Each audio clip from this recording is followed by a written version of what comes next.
हरियाणा में सरकार के प्रयासों से सड़कों का जाल बिछ रहा है। सभी सड़कों को 4 लेन किया जा रहा है ताकि यात्री जो है वो सुगमता से अपनी यात्रा कर सके। बात करेंगे यमुनानगर जिले के कहलावाला गांव और ताजावाला गांव की, जहां पर 4 लेन सड़क का निर्माण किया जा रहा है और करोड़ों की लागत से ये सड़क बन रही है।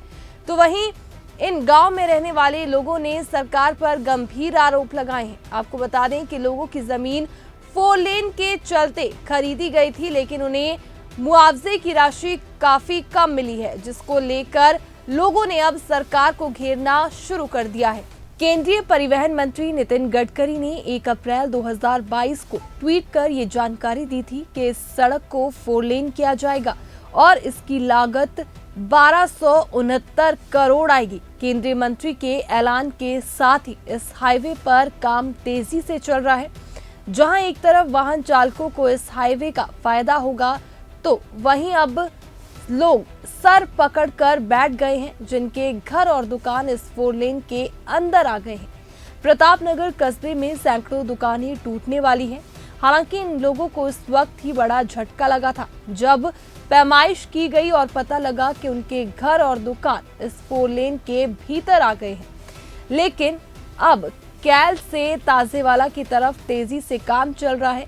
प्रतापनगर कस्बे में पिछले 50 साल से बनी दुकानों को तोड़ा जा रहा है। घरों की छतों पर तोड़फोड़ की जा रही है। बेबस और बेसहारा इन लोगों ने बीजेपी सरकार और नेशनल हाईवे अथॉरिटी से कई बार उचित मुआवजे की मांग की, लेकिन उनके आरोप है कि उनको मुआवजा देने में भेदभाव किया जा रहा है।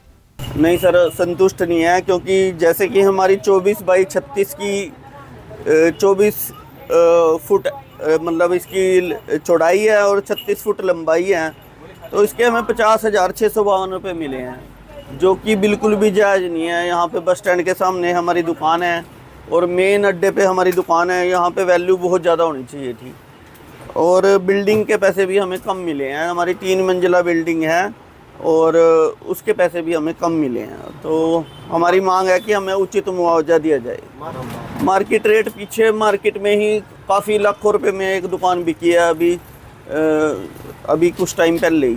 तो ये तो बिल्कुल रोड पे है, तो इसकी वैल्यू ज़्यादा होनी चाहिए। नहीं, हमें तो नुकसान ही हुआ है। हमें ना तो उचित मुआवजा मिला और हमारी जगह भी पीछे तक जा रही है और इसलिए मुआवजा सही नहीं मिला हमें। हाँ, हमने अफसरों से मिले थे। हम पंचकुला में NHI के अफसरों से मिले थे, लेकिन उन्होंने कोई कार्रवाई अभी तक नहीं की है। तो प्रतापनगर में कितनी दुकानें रिहायशी मकान तोड़े जा रहे हैं? जो मेन रोड पे है तकरीबन सारे ही तोड़े जा रहे हैं। हाँ, बहुत प्रभाव पड़ा है। जो लोग पीछे गए हैं, जिन्होंने वहाँ पे काम आधा रह गया। नुकसान ही मारा तो क्या मिला, मुझे कुछ भी नहीं मिला। 30,000 रुपये प्लाट के मिले और 12.5 लाख रुपए इसके बिल्डिंग के मिले। क्या पता किस हिसाब से दे रहे हैं, कोई हिसाब ही नहीं है। और चोट पर पंचायती में बैठे थे, एक नो 80 लाख रुपए मिले।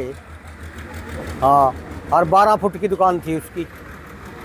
और आपकी कितने की आज के टाइम में कीमत? आज की मेरे की इसकी कीमत है 50 लाख रुपए, प्लाट कीमत। और मिले कितने जी? 12.5 लाख। तो अब क्या चाहते हैं, क्या हम और मिलने चाहिए पैसे? तो क्या कोई कोर्ट केस वगैरह? हाँ, केस तो कर रखे अभी। उम्मीद है भाई, उम्मीद तो है। देखो भी क्या हो आगे। ये दबाव पूरा किया है। वहाँ चूड़ पर देखो पंचायती जमीन में थे वो, किसी ने 60 लाख, किसी ने 80 लाख। और 10-20 की दुकान ना उनकी।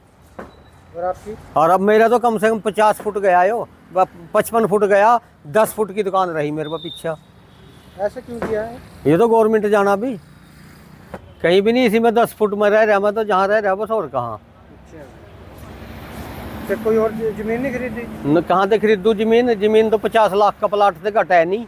मुझे मिले 12.5 लाख। तो नहीं, घर भी टूट के ऊपर से बारन देखो लाइट मार के ऊपर। मांग क्या, हमें पैसे मिलने चाहिए। और मुआवजा तो बहुत कम है, पर सरकार के साथ हैं, क्या करें। मुआवजा तो ना के बराबर ही है और रेट बहुत ज़्यादा है यहाँ का। अगर हम लेने जाते हैं कोई आइटम, कोई चीज़, तो वो बहुत महंगी आएगी और ये कुछ नहीं मिला। अभी तो कुछ नहीं हुआ फ़ायदा, आगे देखते हैं इन फ्यूचर क्या होता है। अगर पड़ चुका है, पड़ेगा नहीं, पड़ चुका है। हाँ जी, पड़ चुका है, काफ़ी पड़ चुका है। लोगों को दिक्कत हो रही है आने में अंदर। जो मुआवजा मिला उसको लेकर कोई मांग है आप लोगों की सरकार से? हाँ, डिमांड करी थी, देखते हैं क्या सुनवाई करते हैं आगे। क्यों नहीं उम्मीद है, उम्मीद के सारे चल रहे हैं, देखते हैं।